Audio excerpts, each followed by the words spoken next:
Thank you for joining the Mission Sustainability Initiative at Forefront for advancing strategy through partnership. The MSI exists to support organizations as they explore and implement sustained collaborations and strategic partnerships. We do this by providing confidential consultations, access to resources and tools, grants to support the one-time costs associated with partnership development, and by producing programs like this one that both share ideas and develop a community of collaboration. If you have any questions about anything you hear in today's webinar, or if you'd like to discuss your own partnership exploration, I encourage you to reach out to me at msi@myforefront.org. Without further ado, I'm delighted to introduce Ina Gutierrez, Ali Carella, and Scott Kotnoff. Good afternoon, everyone. By the end of today's webinar, we will know we're successful if you leave feeling as though you understand kind of these objectives here. So how strategic partnerships can be used as a tool to help you achieve your goals, the different types of partnerships that are out there, and better understanding of the nuances of what variables might promote or inhibit successful organizational relationships. We will also walk you through a collaborative map, and this uplifts like the various types of strategic partnerships that exist, diving into the actual steps involved in the strategic restructuring process. And then we have Ina here who will help us uplift some lessons learned from both the rebuilding exchange, and we'll also pull from examples of clients that we've worked with over the years. So when you registered for the webinar today, you were kind of prompted to respond to a couple of kind of confidential questions. And, when we're in these kind of virtual spaces, it's nice to know who we're sharing space with. So our webinar attendees are here in this tree map here. You can see we have a lot of social service organization folks, housing and community development organization folks, and so on and so forth. And then you were given a question about kind of your level of experience with collaboration and strategic partnerships. And the vast majority of you, 80% of you, have engaged in kind of these shorter term collaborations. And we'll talk a little bit more about what that looks like. And then we'll kind of zoom into the map to learn about more formal collaborations as well. And again, feel free to be active in the chat if you want to communicate with one another as well, if you see kind of like-minded peers. So mergers and alliances can be used as mission catalysts or the tools that unlock your nonprofit's full potential. There's a multiplier effect enacted when collaboration takes place. A collaborative strategy that uses partnerships to enhance mission attainment should involve mutual benefit to achieve a common purpose. This is the overarching reason why a nonprofit might pursue a strategic relationship. The value here is really that collaborative relationships can enhance your capacity to do more, to double down on what you do best, to work with others to fill the gaps, to reach more people, to respond to perhaps an increased community need, and ultimately to have a deeper impact. Collaboration at its core is about better advancing your mission. So grant makers and organizations share many motivations for encouraging collaboration. Typically, a nonprofit considers collaboration to either respond to a need associated with generally kind of one of three areas: a capacity issue, an impact issue, or a financial issue. So in this impact bucket, some organizations seek to collaborate in pursuit of strategy and to identify that they can best advance their mission by strategically partnering with others. Here, they're seeking creative ways to strengthen or expand their impact, maybe to broaden geographic reach, or to better serve the community, or even just to take advantage of a market opportunity. When we're thinking about capacity, others collaborate to address issues of capacity. We saw a number of health nonprofits, for example, merge to have a kind of a strength in numbers approach when policies were advanced, making access to care more challenging. Sometimes we have organizations with leadership challenges or boards that need additional support or have grown tired. And here collaborations are pursued because there's a desire to broaden perspectives, backgrounds, experience of staff and board members. Nonprofits in this space can build capacity in areas that would benefit either its missions or even its operations. And then the last bucket has to do with finances. So other nonprofits have a specific financial need that will be solved by way of a collaboration, such as an administrative consolidation. We're actually seeing an increase in administrative consolidations in the nonprofit sector right now. Here, nonprofits seek ways to enhance sustainability. So if your nonprofit, for example, is under-resourced but has a very strong standout program, this might be the type of collaboration that speaks to you. Other financial motivations for collaboration include, again, responding to market opportunities, such as applying for a multi-organization grant, or even just leveraging economic trends. Of course, each organization, all organizations, also have very specific reasons for collaboration, or you might have multiple reasons for collaboration. So depending on your situation and your community need. I imagine if you're on the call today, at least one of these items might resonate with you. You might even have in mind a potential partner that's either stronger than your organization in some areas or very complementary to your organization in other areas. Overall, this kind of concept of stronger together is very accurate. So we have supported many organizations over the years exploring these types of relationships. And here are some trends that we have observed. We've seen organizations merge or collaborate as a strategy rather than to solve a crisis. So there's a really kind of proactive element to that type of relationship. We've also, as I mentioned, observed an increase in interest across the sector for both nonprofit leaders as well as grant makers, and also an increased interest that is mostly applied to national organizations, including administrative consolidation. There are a lot of options to consider when it comes to the best way for your organization to collaborate with others. But we wanted to include this here. One important foundational element of exploring collaboration opportunities involves this kind of openness to shift from a competitive to a more integrative mindset. So truly, without trust, collaborations will not work. Here is that kind of collaborative map that I was talking about, mentioned earlier. So La Piana, we put this together, and it just is a visual to help you think about different types of collaborations. I wouldn't get too hung up on the labels that we're using.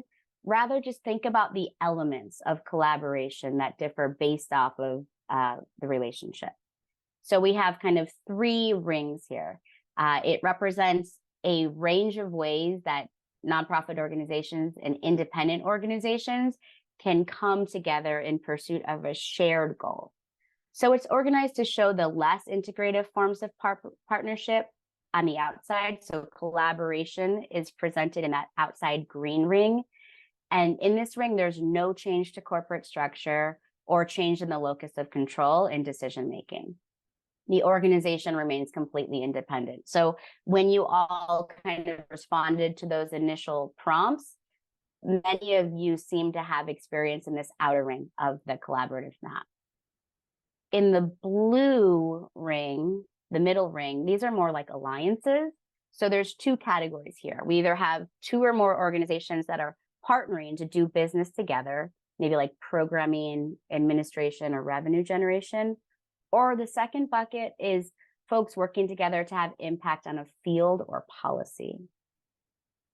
As we move into the innermost section, strategic restructuring, this is where the most significant level of partnerships and structural or corporate change takes place. And here there is a significant change in the locus of control and also in your corporate structure. So let me zoom out the lens a little bit and kind of walk through each of these levels in more detail. This outer ring is collaboration. Coordinated action comes up here. So this is where an organization might coordinate their planning together for service provision, Maybe they co-sponsor an event, they pool resources to purchase an asset. They use each other areas of expertise to coordinate services. Next, we have joint advocacy. This is where organizations are working to change policy. This can happen regionally or nationally. The pursuit of marriage equity, for example, saw many groups and individuals coordinating kind of nationwide and statewide to push for marriage equity. Next, we have collaborative learning. This can look like a learning community. We've seen a number of art organizations, for example, kind of learning together new ways for revenue generation and increased outreach. And then lastly, we have networks, individuals and groups working together to create more of a social change. So this usually requires a more formal commitment to participate or share data from other information. And I can say, as a former applied researcher, we are also observing an increase in kind of more formalized data sharing policies that sets a pathway for this to be easier than it had been in years past. One recent example of a recent client we worked with is health advocates and healthy building networks advocated for green and health related building projects, which resulted in changing building code requirements. Okay, now I'm going to zoom into the middle section. So this is alliance. Alliance is a more kind of structured partnership, but the corporation still remains independent. There are more formal agreements of the parties, and in this ring, you'll see more MOUs or maybe more contracts. Let me walk you through some of the examples. We have administrative consolidation, and I mentioned we are seeing that increase. More and more nonprofits are going through administrative consolidation. And Scott is going to give us more examples of that when we hand it over to him. But this is most common when one organization is contracting to provide services to another, typically either a financial management system, IT, or often HR. Next, we have fiscal sponsorships. These are also very common. So this is a support and administration for an unincorporated project. Next, we have joint programming, consolidating programs for benefit of people served. Again, we'll have an example of that to come. Another example of alliance could be a joint earned income venture, like a joint capital campaign or social entrepreneurial venture. Next, we have affinity groups. I've been involved in affinity groups in the past, kind of learning communities, communities of practice, peer support, professional growth. Then we move into kind of these coalitions and associations. Another example of that is Jack's Care Connect. This was a consortium of safety net healthcare providers that joined to set up a single intake process to share navigators in Florida. Right, so that's an example of kind of how they came together. Let's zoom in our lens even more now to talk about this more formal strategic restructuring. One thing I like about this map is people hear terms like collaboration or partnership, and I think that minds might go to merger. And we want to show here that there's a lot of different ways to formalize partnerships with other nonprofits. It doesn't all mean merger. In this case, let's talk about more this kind of formal end of the spectrum. So of strategic restructuring. Here we have a change in corporate structure and in decision-making. Maybe a joint venture corporation. Scott will walk us through some MSO examples, or we might have a parent subsidiary where an organization kind of may want to merge, but not be able to because of maybe a license, a contract, or a certification that can't be transferred over. So generally, these are temporary partnerships on the way to a full merger, but that is not always the case depending on the situation. Next, we have a full kind of merger or acquisition. This is a full coming together of two or more organizations into one entity. And there are actually more and more multi-party mergers that are happening. So again, just to pull from kind of some recent examples, One is a residential substance abuse treatment program that worked with mothers and children. They merged with a larger mental health and substance use organization. And then there's two examples that were from a 5-party merger. It's a Jewish day school intermediary merger and a community and family resource center merger all in one.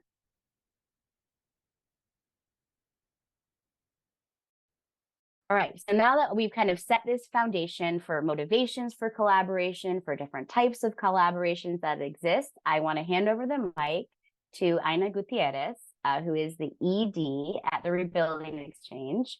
And I am going to also drop a link in the chat. The Rebuilding Exchange, for those of us that are here in Chicago, is having this wonderful event on Saturday. It's a fundraising event, but for any of us that want to purchase local for the holiday season, maybe Aina could tell us a little bit more about it, but the timing is good. I just wanted to share that news. So Aina, I will hand it over to you.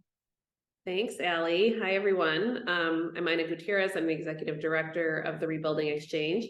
And the event Allie is talking about is called Lumberland. It's our winter craft fair, and it's in our Chicago location this Saturday evening at 6:30. Please come shop, support local artists working with salvage materials, help the environment, all those good things. So I'm here today to talk to you a little bit about our merger. I was hired, just a little bit about me. I've been in the nonprofit sector for 20 years, in my current role for almost 6 years, and have always been on kind of the development operations side. So really interested in how we build strong organizations for impact. I was hired in 2018 as the executive director of the Evanston Rebuilding Warehouse. So if you see on the slide, the two logos, Building Better Together, I was hired as the first director after the founder. And at the time we were $800,000, 8-person staff organization that had a mission to reuse building materials, reduce construction waste, and train and support folks seeking building trades careers. And you'll hear in a minute, that's still our mission, more or less. I loved this organization. I had never heard of it before and loved the intersectionality of it, loved the social enterprise. At the time, we earned about 80% of our budget from sales and goods and services. So really cool stuff, but was very, for many of you, and most of my experience has been in grassroots nonprofits of $1 million budget or less. You are wearing all the hats all the time. And I just couldn't help but think from the beginning, we can't solve for climate change in Evanston, Illinois. We can't solve for income inequity in Evanston, Illinois. And so how do we think about scale? And scale in the 3 areas that Allie described: mission, impact, capacity, and financial sustainability. So it was very early on in my tenure that I was looking for partners, and we work with everybody. If you've ever met the Rebuilding Exchange, we will work with you in whatever capacity, because we all do something different, and it takes a village to build a more sustainable community. So I started in 2018. In 2019, I had met with the executive director who was interim at the time, Julian Paston, for the Rebuilding Exchange.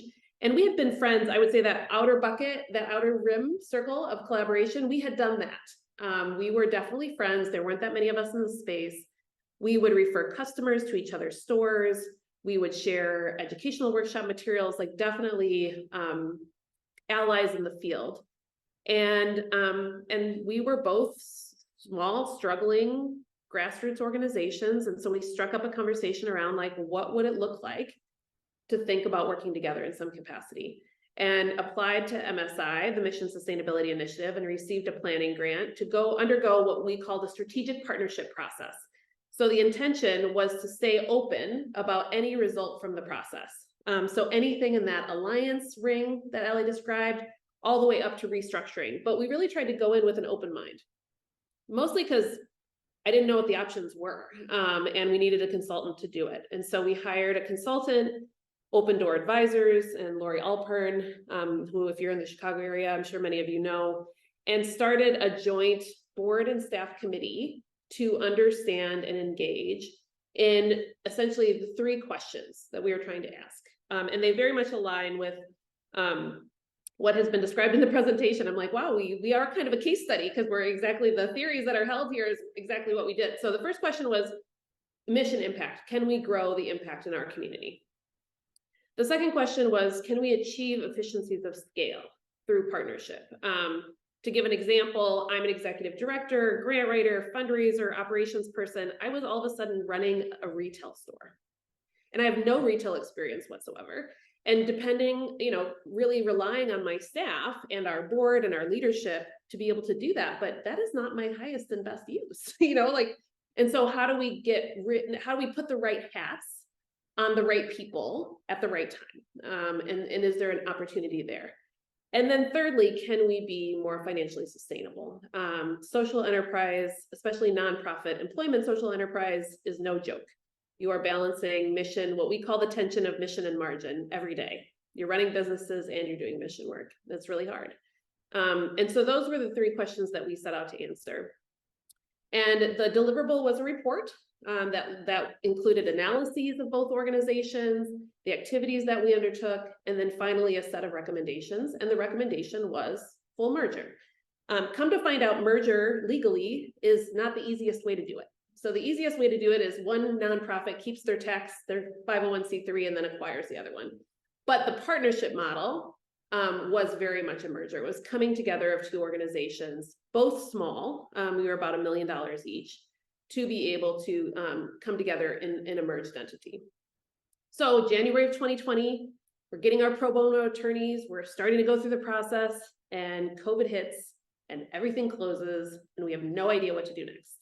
And so we paused the process and waited for COVID to end, which was going to end in like just a few months, right? We were just going to be at home and pick it back up. And that didn't happen. And we reopened carefully as essential businesses and restructured and pivoted everything like all of you have. And by October of 2020, we came to the board jointly, our boards, the collective group, and said, the world has imploded. And so why not just merge and put it back together? And that's what we did. We were delayed. If any nonprofit leaders here have taken advantage of the COVID financing plans, we each had an EIDL loan and an economic injury disaster loan, and we needed pre-approval from the SBA in order to merge, or at risk defaulting our loan. We couldn't do that, and that set us back 4 to 6 months. So I can share that in my lessons learned. Give yourself time. And formally merged March 1st of 2021. So since that time, we have been, we essentially put, you can see the two hands building better together. We've high-fived, we've come together, and it was not a merger that is two halves kind of becoming together. It's the creation of a new whole. And so a lot of what we did after that was, I think, the things you do for a new organization. We immediately went into strategic planning. We received help on developing a workforce training program model that was multi-site. We did data infrastructure, we did marketing. We've done literally all the things that you can imagine, board development, like everything. And I would say, it was challenging because we're also running day-to-day operations. This is like one more, thing that intersects everything that you possibly do. And about 6 months into the process, we kind of took a look back and we're like, did we answer the question, right? So is merging, did it increase impact? Did it increase capacity? Did it increase finances? And the answer, I think, is yes. And I can share more about that in a moment. I neglected to say one thing. We went back to MSI. MSI was a terrific partner. And what I love about the fund is it's uniquely situated. I don't mean to pitch for MSI, but it is an amazing opportunity to get this funding, not only because it's funding, but it's also resources and story sharing. I could not find, this might just be my limited exposure, I'm usually someone that's like, who does this well? Let me just talk to them. And I couldn't find an executive director of $1 million budget that was merging with another $1 million budget. The case studies were small organizations being kind of merged, assumed with larger ones, or large organization case studies, and it's just different. It's just different. So that was one thing that was tricky for us. It felt a little bit like, even with great charts and articles online, the experience piece, which I think we'll be talking about in a minute, the lessons, the things to forget, it was hard for me to find someone who had actually been through it. And so MSI was a terrific resource for that. They actually helped me connect with someone locally, and I took a lot of his lessons to heart.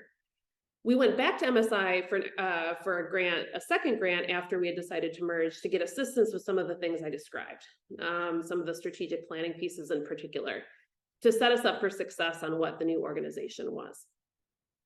So fast forward a little bit. So we again merged in March 1st of 2021. COVID was still not over. Went through a process of doing all the organizational pillar development things. And at the end of 2021, we're still in process. We're still learning how to operate and doing all these institutional building things. And we had received a couple of notices of opportunities to apply for grants from the state of Illinois. And at that point, Rebuilding Exchange had no government funding. And frankly, I didn't really want to do it for reasons I'm sure you all understand. And it was exactly what we were doing programmatically, and a real opportunity to think bigger about the scale we had already achieved. When we merged, we doubled in size. So we went from kind of $1 million each to 2.25 million. In the fall of 2021, we applied for 2 grants with the state, and in early 2022, we got both of them. And I'm convinced that, so the question around financial sustainability really helped. And I'm convinced that a lot of what made us competitive was the ability, the 2 locations and the size, to be able to administer these types of larger scale funding opportunities. And actually on our slide on the bottom left here, you can see Governor Pritzker held a press conference at our Chicago location. And these are some of our program participants. We launched a building trades pre-apprenticeship program as a result of that support. And that's just one example of all kinds of things that have made a really big difference and allowed us, I think, I joke a little bit, like, we're at the table now. We're at the table of workforce development agencies in the Chicagoland area. Granted, like, we had to get a folding chair and push people over to get at the table, but we got there. And a lot of it is because we are large enough and serving numbers enough and having broad enough impact that people are now wanting to learn from us. And so I think the question of impact, just to go back, the 3 things we were looking for, can we grow mission impact? I would say yes. In 2022, we increased the number of people we served by 100%. We went back from 35 people served to about 100 in 2022. We'll stay at that level. We think about building materials reuse. We divert more than 3 million pounds of building materials from landfills every year, reach 2,000 people in educational workshops. So everything not only doubled, but doubled plus, as the ability to have 2 locations to be able to streamline program operations and really grow impact.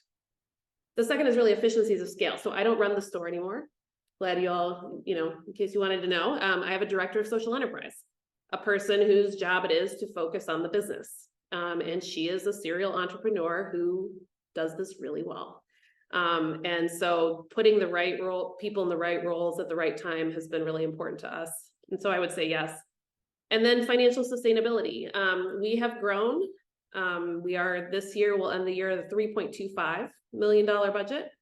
And next year, we're projecting 3.75.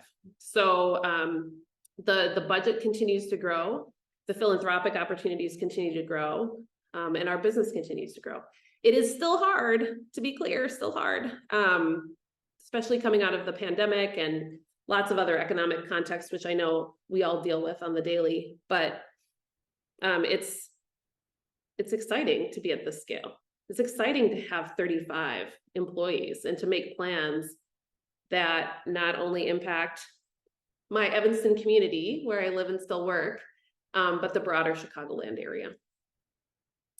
And so I will stop there for now, but I wanted to share our story of the Rebuilding Exchange. And you can see on the bottom right, our new logo, part of our rebrand.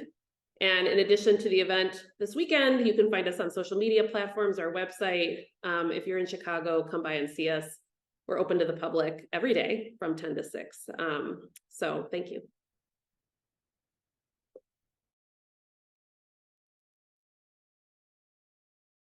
Thanks, Ina. I appreciate your time and for sharing what it was like, not only the thinking, but the sort of personal experience of trying to build this relationship. And hopefully what you all have seen from the discussion, from Ina's comments, and from your own experience, that developing these kind of relationships can be among the most significant decisions that your organization can make. And so having a process to make that decision that is both comprehensive and inclusive, but also time efficient, is really critical to exploring all of the issues, doing the kind of forecasting and planning that's necessary, and building a model that you think will be successful. And so what I'm going to do is walk you through the approach that we use. This approach has been developed and honed through 25 or so years of experience working with various kinds of organizations across the country, small community-based organizations up to international, multinational organizations in various subsectors, and is really designed to both lift up the key drivers of success that we'll talk about, but also help you navigate through the potential roadblocks or challenges that may emerge and may inhibit your ability to create a successful relationship. So this just gives you a sense overall of the process, and I'm going to go through each of these steps. The point here is just to reiterate that it's a process, and you're best served by an intentional and thoughtful process, rather than waking up one morning and saying, you know what, we should merge with organization X, and picking up the phone and calling the executive director and say, you want to merge? And they say yes, and off you go. So I'm going to start by talking some about assessment and what assessment entails and the benefits of assessment. And so we think about assessment across three different levels. First is your internal assessment and understanding of your organization.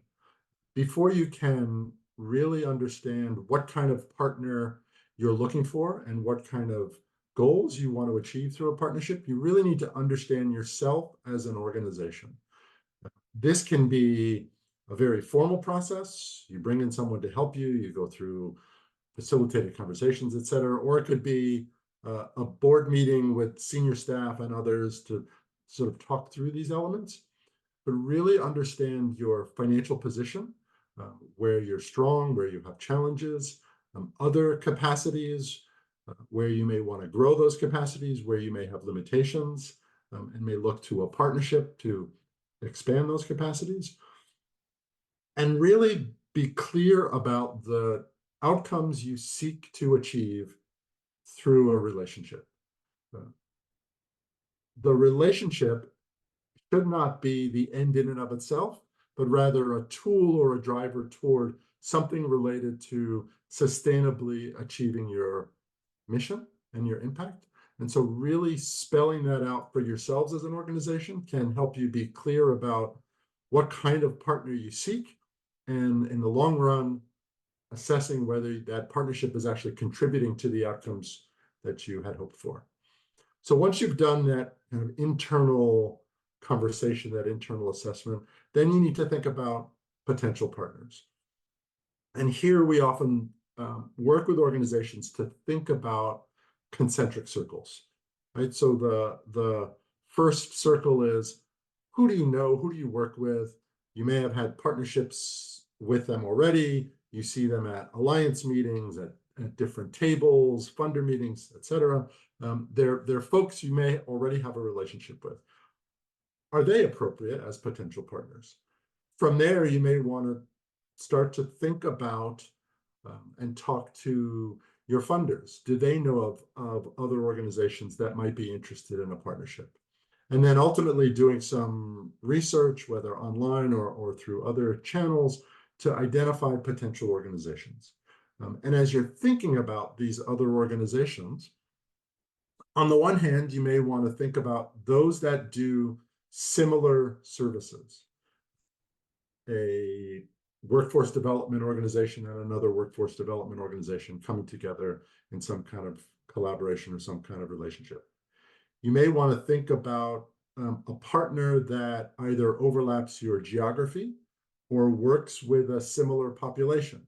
So we've seen, for example, many organizations that do housing related services partner with organizations that do workforce development or food and food security related programs, because they work in the same geographic region or they work with the same communities. And by coming together, it's a way to actually deepen the impact that they can have in the community and simplify the ways in which folks in that community can get service.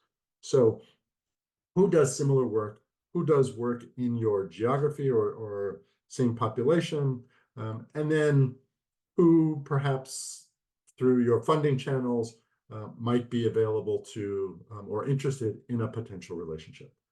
So you've gone through your internal assessment, you know what you want to achieve, you know where you're strong, you know where you have challenges, you've identified some potential partners, and then you need to go through a process of prioritizing who to approach. Because your list of potential partners may be 3 organizations, it may be 10 organizations. But this is most successful when it's not the spaghetti on the wall approach and whatever sticks, that's who we'll approach. But it's a matter of, let's be clear about why we want to approach certain organizations for potential relationships. So have we worked with them before, and is there some trust that already exists? Since the collaborative relationships we're discussing are relationships at their core, and so based on trust. Have you worked with them in the past? Have those experiences been positive? Have they been challenging?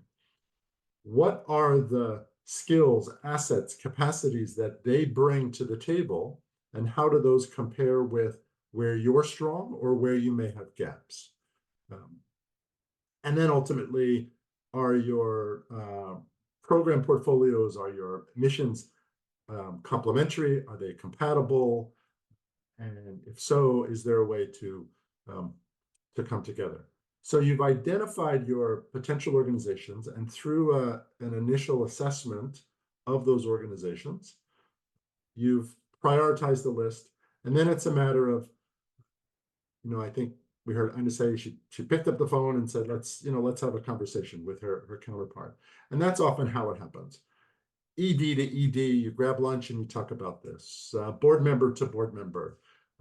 Some informal conversations before you get into the deep discussion and the specific elements of a relationship, just to see if there's interest, just to kind of test the waters, to see if there's an openness to discussing a potential relationship, what kinds of relationships they've experienced, have some discussion about culture, what's their culture like as an organization, to at least at a very high level, make sure that there's some compatibility before you move into a formal process. And so the formal process is often structured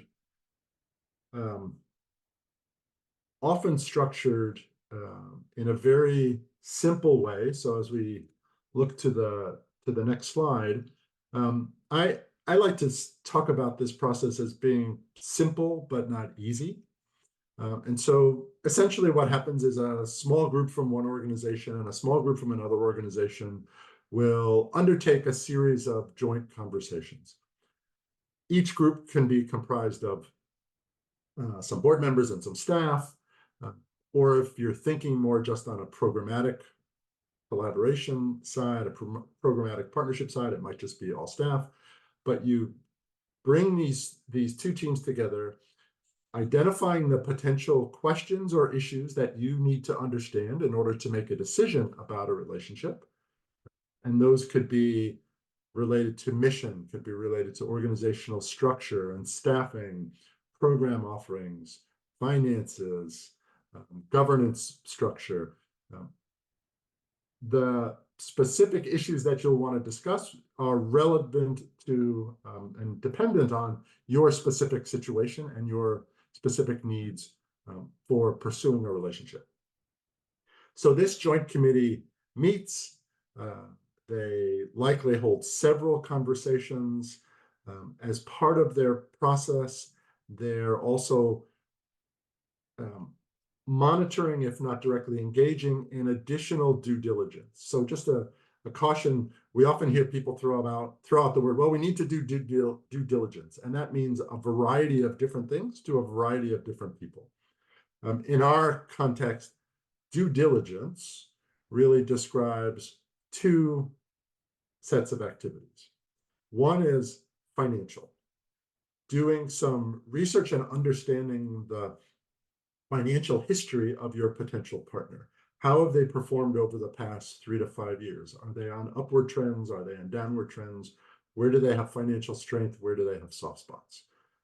In addition, you will want to do some legal due diligence, understanding what liabilities the potential partner has, what contracts and what obligations they have.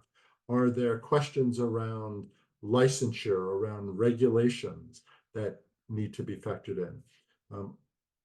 Both sets of due diligence processes should be designed to provide information to this joint team so you can help them understand and come to a set of recommendations about whether to form a relationship, and if so, what form, what structure that should take.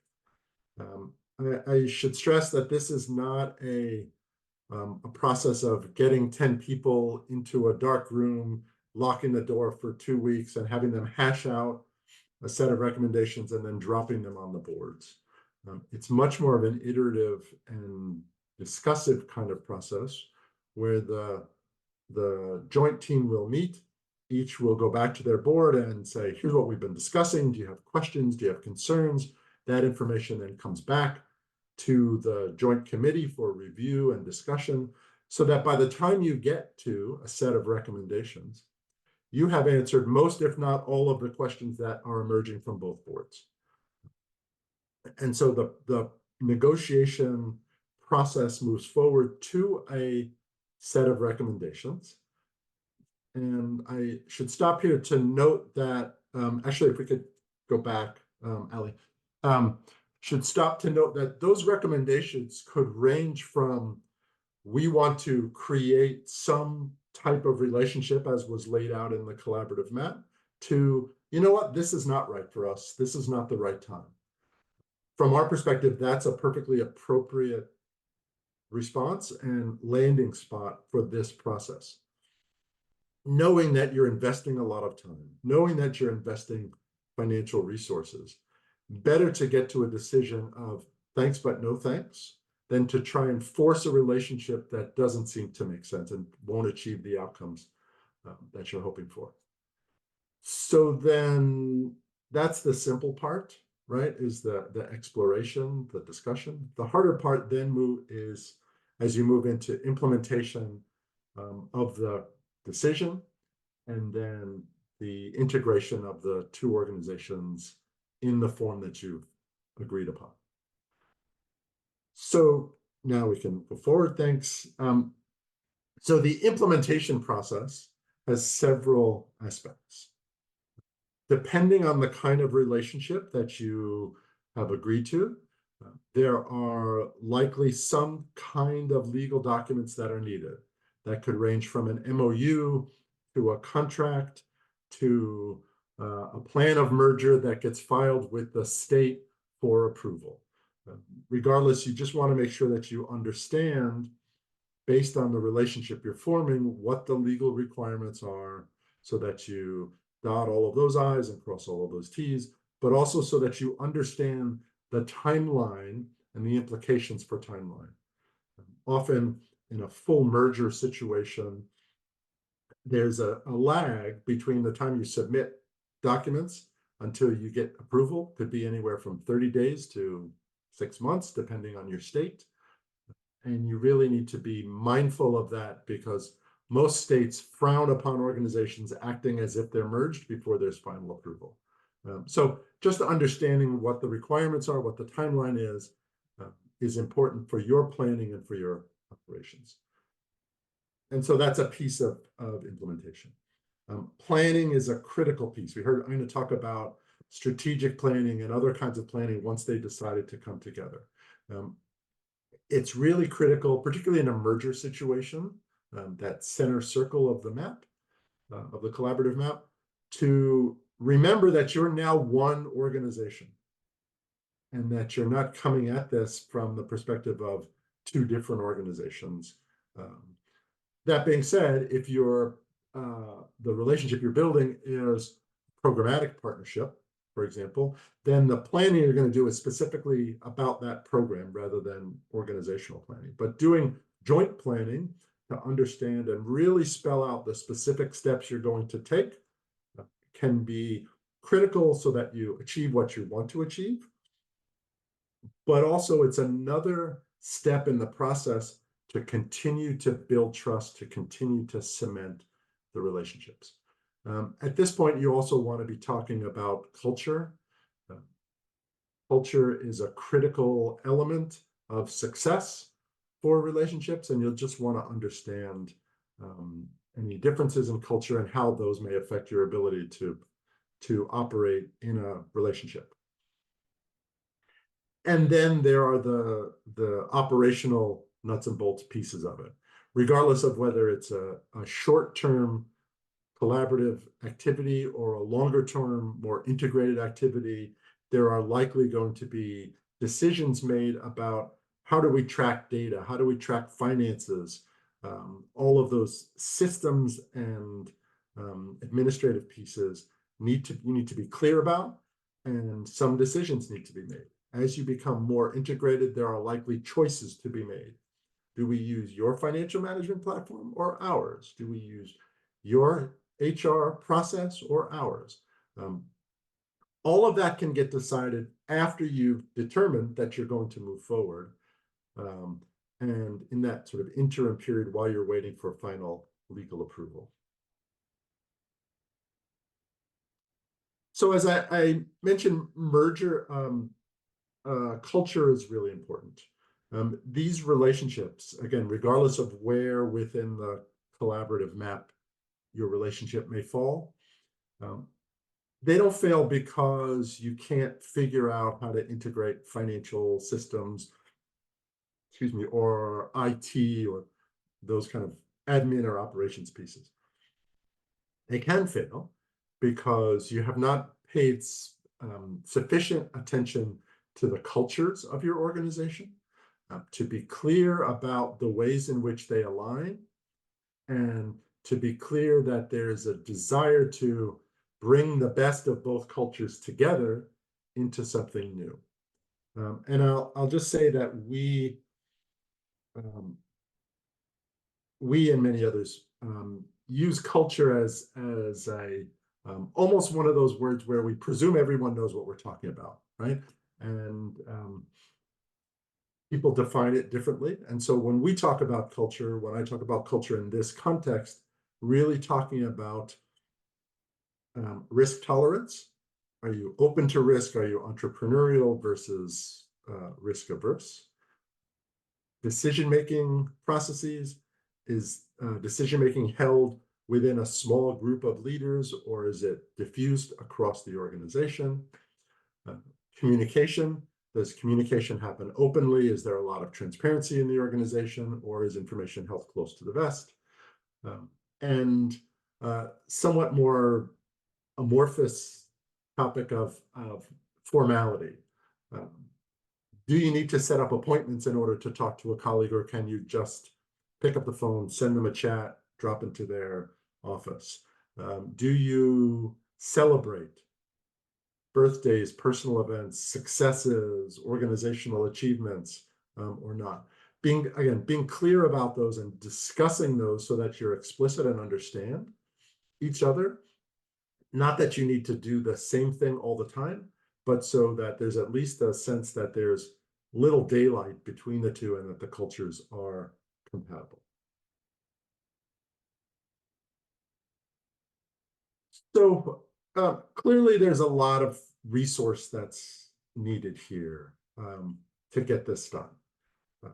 And as we think about these various segments, the negotiation, the actual integration, and then the implementation and execution of the relationship, you can see here a number of cost areas that often come up. I will say these don't all come up all the time, and you can decide in each situation which makes the most sense. So, for example, if you're doing a merger, one or both organizations may have an attorney on their board who actually has experience with nonprofit mergers, and so they can draft the documentation and submit it, as opposed to going out and hiring an attorney. You may have in-house marketing and communications folks who can develop a marketing plan, a communications plan. If there's new branding that happens, they could do it internally, or you may need to get external support. The point here is just to know that there are a variety of supports that are helpful,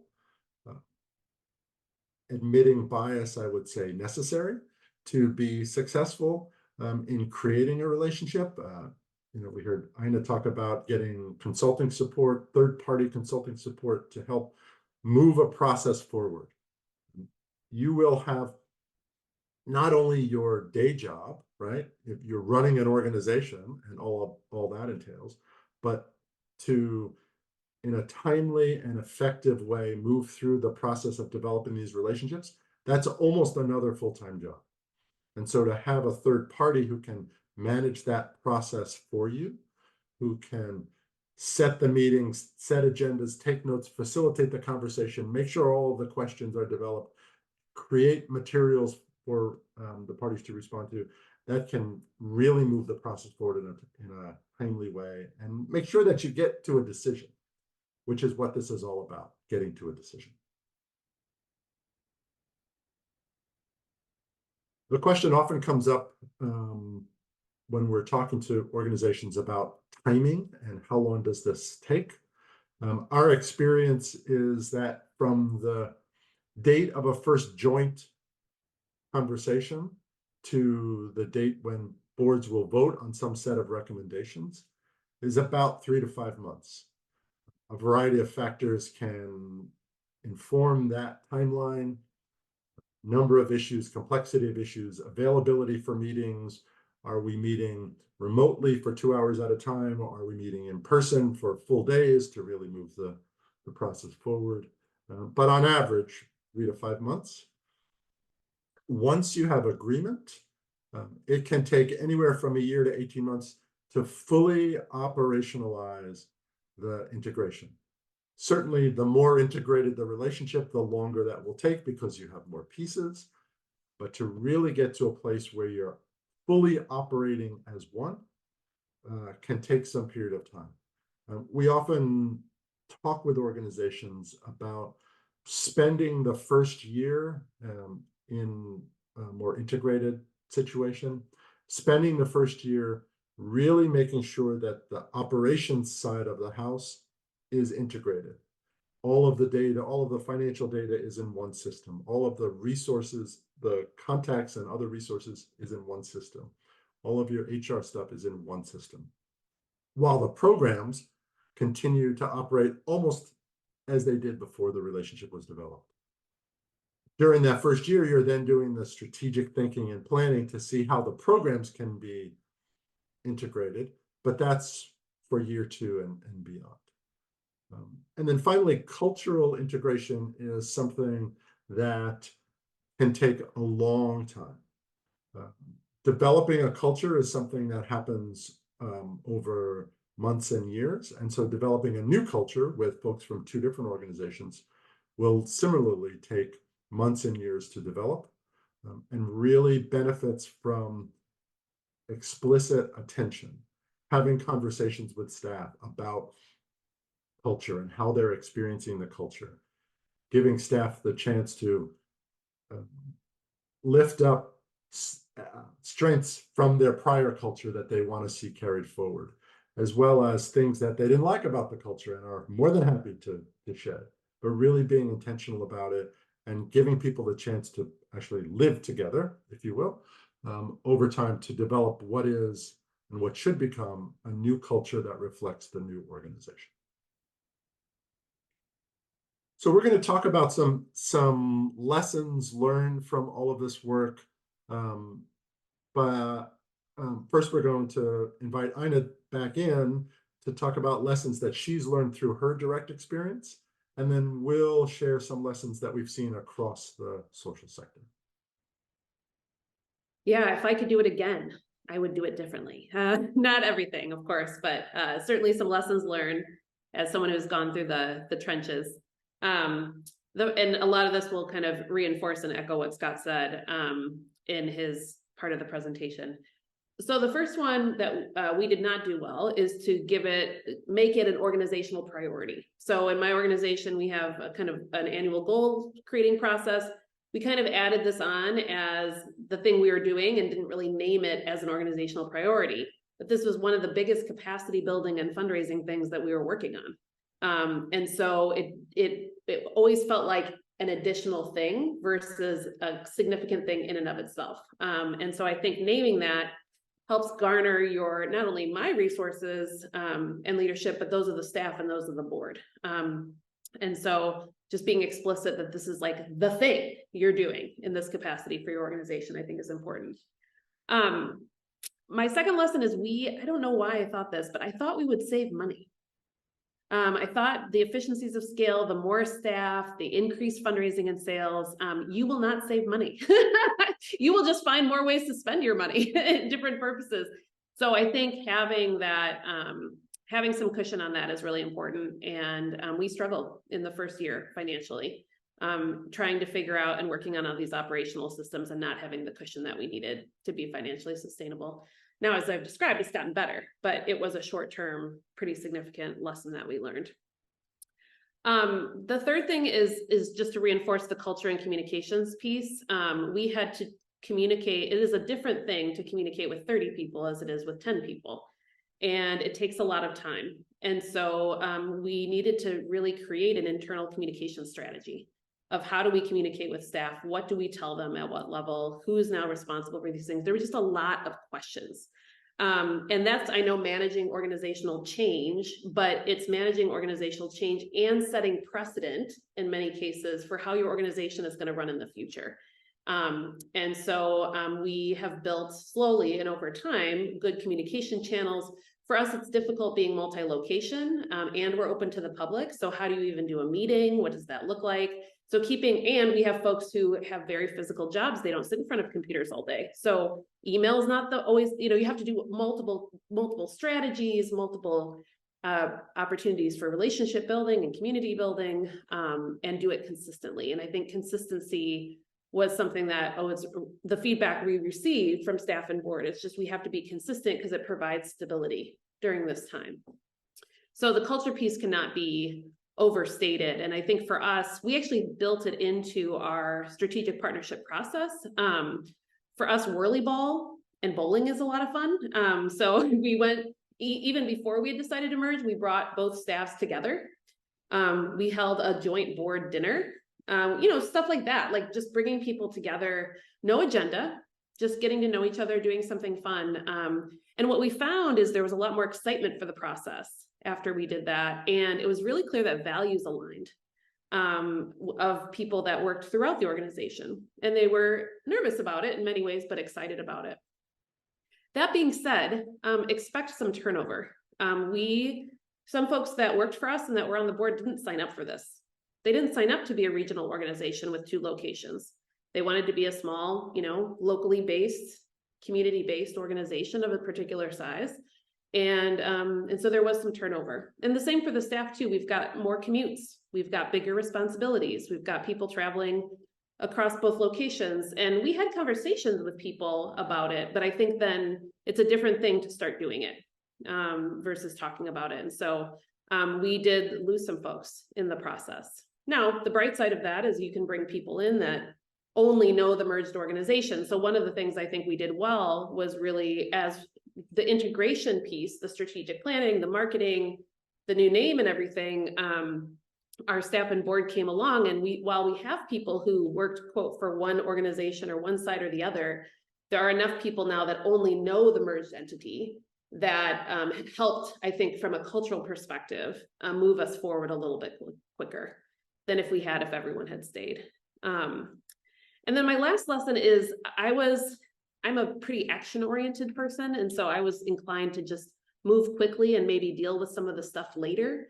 And it reminds me of like buying that piece of IKEA furniture because you feel like, oh, we're just going to have it for a couple of years and then I'm going to buy a real couch kind of thing. And then that IKEA couch is still in your living room 10 years later. Take the time to invest in and try to get the big pieces right at the beginning. And I think, again, we did that some, and we didn't do it in other places. And it cost us efficiency, it cost us productivity. And so don't succumb to urgency. You know, there's a lot, like we saw the slides, there's a lot of activities, a lot of things that need to be managed at the same time. But what are the core things that you're trying to accomplish? And what are the big projects that you just need to take the time that it needs? And that includes not only the process and the deliverable, but who needs to be at the table, what conversations need to be had, like really thinking through some of those things and getting it right the first time. And then again, as you grow, then you're building upon what you've already established. But if the foundation isn't as strong, then you're building upon kind of a rickety foundation, and it will cost you. So those were some of the lessons that we've learned in the process. And potentially through some of your experiences, you won't make the same mistakes, but those are probably the big ones for me. Thanks, Ina. Just a couple of comments quickly about the cost savings question. We often hear in sort of general media and whatnot about mergers in the for-profit sector, and those tend to center around cost savings and layoffs and efficiencies. And our experience, as was mirrored by Ina, is that in the social sector, that's not the case. First of all, financial savings is generally not the primary driver for a successful relationship. It can be one of the reasons that you come to the table, but if the relationship is not centered on mission, then you're going to have a hard time being really successful in the long run. But because as an organization, as a merged organization, you are not going to be doing less. You're likely to be doing, if not the same amount of work, more work. And so it's more of a all hands on deck situation. Now, to be sure, you likely don't need 2 executive directors and 2 finance directors. And so there might be some efficiencies, but generally when we talk with organizations, it's less about cost savings, and more about positioning for growth, for new programs, new funding, et cetera. Some other success factors that we've gleaned through our work across the social sector. I referenced the one about focus on mission, that the more focus on mission and the desire to advance mission, the more likely the relationship will be successful. Having an orientation that is open to growth and is open to some level of risk is really important, because even in a situation where you have 2 organizations that have worked together for many years, forming a new relationship or a different kind of relationship will involve some risk. Clarity about the desired outcomes is critical. Communicating is critical. We often just say communicate, communicate, communicate. As Ina mentioned, various channels, various ways, various times, and framing the message to the audiences that you're trying to achieve. And we also like to talk about the absence of an immediate crisis. So if you're an organization that realizes you have 6 weeks worth of cash left to operate, a merger is not going to solve that crisis, that situation. And so If you have an immediate crisis, you want to think about ways to address that crisis before you turn to thinking about strategic relationships.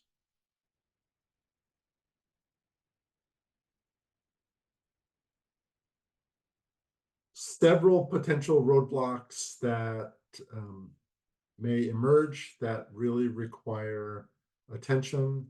We've talked about culture, so I'm not going to spend too much time there. One of the biggest challenges we see is this notion of sort of autonomy and self-interest. Success in building these relationships really comes from an orientation of what can we do together? What can we build together? What new opportunities can we do together? Which is a very different orientation than I'll give you 2 of these if you give me 1 of these, as long as I can still decide how this relationship works.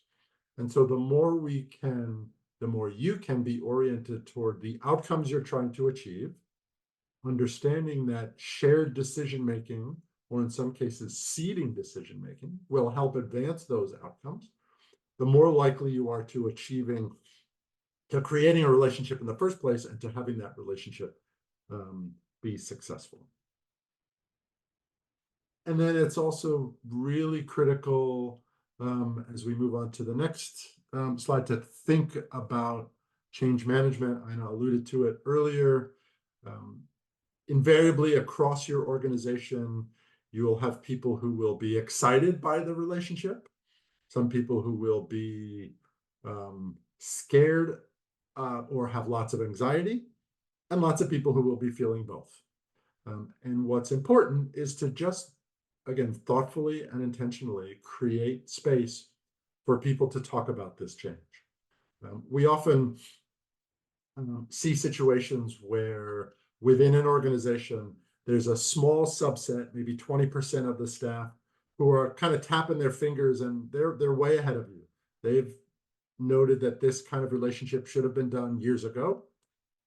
And you have a small subset of staff, maybe another 20%, that have their heels dug in and say, we're not doing anything different no matter what you say, because we've been doing it this way for years and we think it works.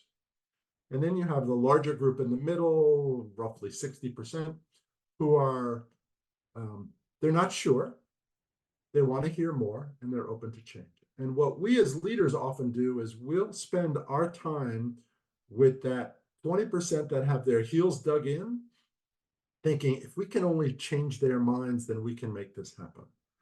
And often what we see is that the 20% who are out front get frustrated and they leave. The negativity from that, from the heels dug in group often seeps into the larger group, and it becomes much more difficult to move the change forward. And so we really encourage organizations to think about who their allies are in cementing the change, that sort of leading edge 20%, bring them into the process so they can be ambassadors to the larger 60%. And invariably, some of the heel dug in group will change their mind, or they will leave. And that's actually okay. Because if they're not willing to see the organization in a different light, then they're not going to be able to contribute in a productive way to the work that the organization needs to do going forward. Just some tools that we'll share. You'll receive the deck afterwards, and you can explore these tools. A plug in particular for the toolkit, the first one, because that really goes from thinking about a relationship to actually implementing a relationship, with a variety of things to consider, ways to ask questions, some templates to help you have the discussions. With that, I'm going to actually hand it back to our host, to Kate, to talk more about what's next. Thank you, Scott. That was so much information. I greatly appreciate it.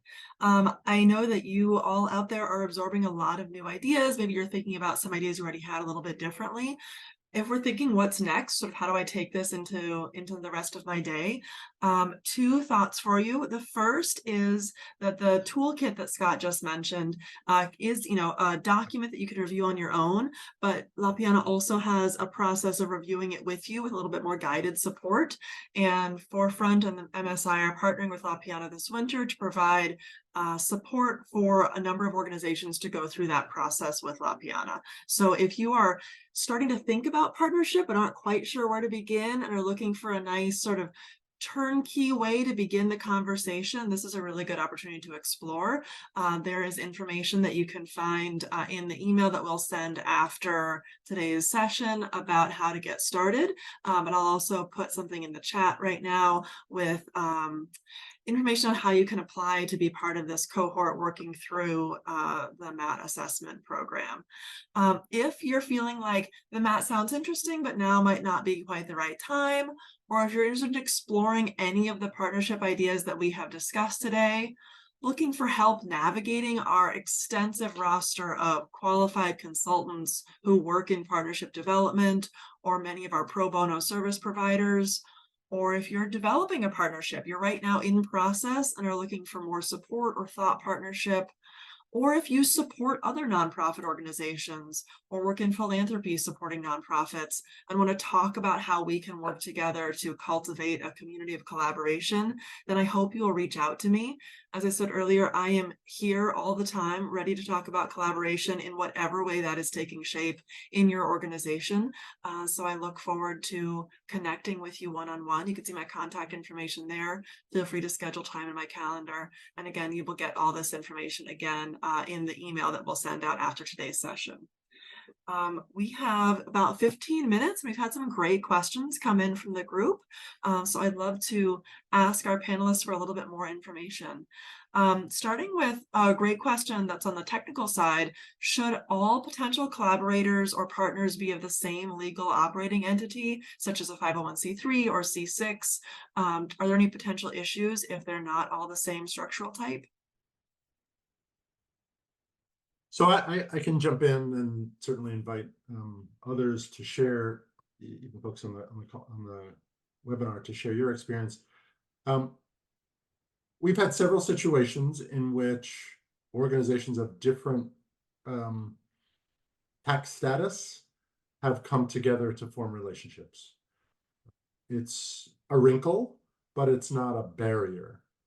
And so it's one of those situations where it's helpful from a legal standpoint to understand what are the requirements to maintain C3 status or C4 status or C6 status, and what are the differences, so that whatever relationship and whatever structures around the relationship get built can help you ensure that the status remains intact.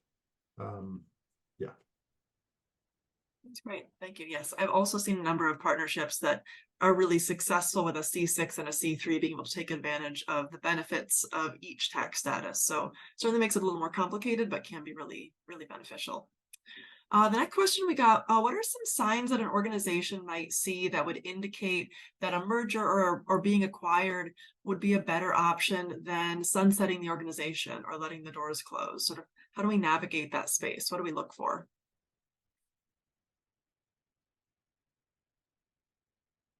So again, I don't want to hog the mic. I'm happy to start, and others could join in. Particularly through the pandemic, a lot of organizations had this challenge, right? Should we just close our doors, or should we find a partner, maybe a home for some of our programs? And I think part of it is to understand really understand your context. Financially, is it a really dire situation? As I said earlier, are you like 6 weeks worth of cash before you have to close down, and understand that? The goal is to continue the mission work, right? And so to do some conversation internally about what you think will best advance the mission work, and what's reasonable to achieve. So if you have crisis that you can turn to, you can resolve, and then think about a relationship, then that's the ideal situation. If you don't have that and you're feeling like you need to kind of weigh closing down versus farming out, if you will, different parts of your organization, then it's a bit of a mad dash. But again, building a plan. What's your timeline? What's the absolute latest you can stay open as an independent organization? And then what are the steps you want to take? Who do you need to call in terms of potentially transferring either all of your assets as an organization or some of your assets to one or a series of other organizations? We've seen several situations where one organization has 3 or 4 programs, and those 3 or 4 programs get nested in different organizations, and then the initial organization closes down. But be honest in your timing, develop a plan, and then you carry that plan through. I'll add to that. I've seen a number of inquiries over the past several months about sort of ways to be thoughtful and impactful in sunsetting an organization, which often involves partnering with one or more other organizations. So it's not an either or, but there are lots of ways to preserve the impact of the great work that's happening. While an organizational structure might find it's time to be finished, the programming and the work can continue. We had a few different questions about sort of different partnership types. We've talked a lot today about mergers and acquisitions. I know we talked at the very beginning about the range of partnership types, but I wonder, Ali, maybe if you might sort of very briefly touch on sort of the full scope of different ways that organizations can partner for folks who might not have joined us right at the beginning. Yeah, so we have kind of various levels of engagement. Sorry, I think I froze for a second there. As it relates to strategic partnerships, that outer ring, I think, is where you all have the most experience. I come from the nonprofit sector, so that's actually where I have the most experience as well. That's where you're kind of coming together in joint programming. Maybe you're in coalitions together. You're in like a peer network with other nonprofits engaged in impacting the community in some way. And then as you move into a more formal relationship, that's where you actually might have to drop some contracts or MOUs. It's just a little bit more of a formal kind of alliance type characteristic. And then, of course, the innermost kind of circle of that collaborative map, which will include, with the resources and the toolkit, in an e-follow-up email, is then the much more formal mergers that Scott was talking about. And if I could just share one example of, my days in the nonprofit sector, sometimes it's just responding to like an obvious solution that would just make day-to-day operations a little easier. So in one case, I was working with an alliance, and we had one building that was all, and one organization that was all kind of English language focused. So I was working with recent arrivals, I was working with immigrants and migrants. And one thing that all of these people had in common, in addition to their language needs, was immigration needs.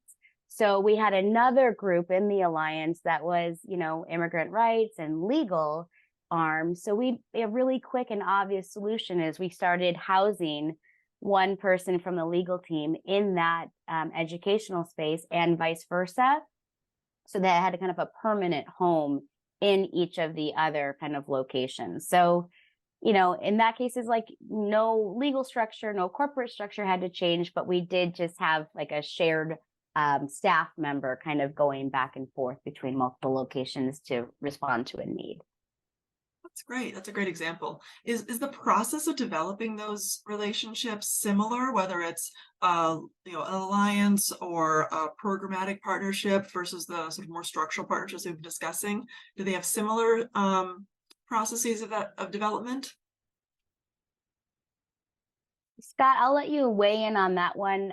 My initial response would be in the more formal kind of inner circle, the second to inner circle, you do actually have to develop a contract or an MOU. Often we recommend developing a collaboration criteria as well, not just what are the finances, what are our roles, but also are our values aligned, who's going to be doing what, who's in charge of what. I always recommend, even if you're not developing a formal MOU or contract, to take the time to have those conversations about who's doing what. Because we have worked with another number of organizations, even in that really kind of informal space, that may feel like this isn't exactly what I signed up for. why am I the one responding to all the emails? So again, just having those conversations up front is really important. But Scott, I invite you to weigh in as well. Yeah, I would say that the steps should be the same. The level of intensity and formality will differ based on the kind of relationship. So you always want to do some internal assessment. Great, thank you. Switching gears a little bit in our last couple of minutes, one person noted that having led a very successful merger, thinking about a new name was really important. And I wonder if anyone wanted to talk a little bit about the need for branding integration. We talked a lot about other types of integration, but that brand marketing integration can be critical. I wonder if any, any thoughts to share there. I mean, we changed our name to Rebuilding Exchange after a really long process of figuring out if we should do something else entirely. And so I would agree, that's what I think of as like a core component of this new organization once merged. And so I would take the time to understand what is your brand asset? For us, it was 2 organizations, and we looked at that. How strong is it in the community? How many social media followers do we have? How do we communicate what makes sense? And for us, what we discovered is Rebuilding Exchange had a lot, even going through a process of testing names and engaging staff and everything. That's how people knew us and remembered us. And that's how most people knew us. And so we leaned into that. But then in honor of the merger and this idea of new beginnings and working better together, we focused then most of our energy on upgrading the logo. And so it looked new. So it had we coupled the asset of the brand with something that was new and fresh and promoting a new and fresh and merged organization. But that included then building a website, going through a logo process and a style guide, building a website. So it's just taking those times to taking it to understand. And in some cases, maybe it won't be that you need a new name, maybe one or the other makes sense. But for us, that was a key component because it was confusing for people. It was definitely confusing for people. And honestly, one of the things that we found out, which I thought was pretty funny, is most people thought we were merged already. So, and they called us all by the same name. So most of the time I was the Evanston Rebuilding Exchange, or they were the Chicago Rebuilding Warehouse. Like in our case, it was all very smushed anyway. And so, and it felt nice. People were like, oh, I thought that was already the case. So then it was something exciting. It presented, the brand in and of itself presents something new, but it also presented a vision for the future. And we really tried to keep that kind of positive moving forward, doing it differently for a real change and impact perspective. That was my experience. Thank you all on our audience today for sharing such great questions and for being a part of this community of collaboration with us. I'm thrilled to be in this space with you. And thank you, Ali, Ina, and Scott for sharing your insight and your wisdom today. We all appreciate it.